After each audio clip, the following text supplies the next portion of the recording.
মাগুরার নিজনান্দুয়ালিতে শিশু আসিয়া খাতুন ধর্ষণ ও হত্যার ঘটনায় দেশজুড়ে তীব্র প্রতিক্রিয়া সৃষ্টি হয়েছে।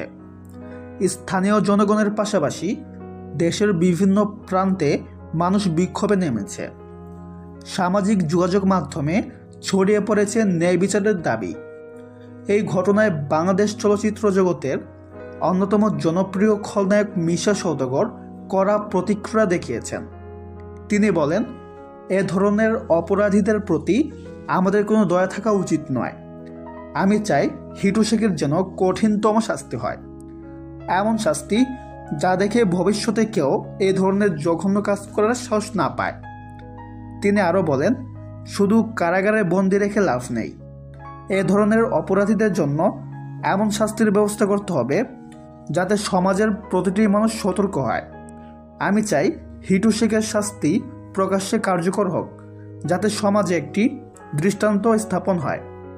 তো ভিউয়ার্স, অভিনেতা মিশা সওদাগরের কথায় কে কে একমত কমেন্টে জানাতে ভুলবেন না।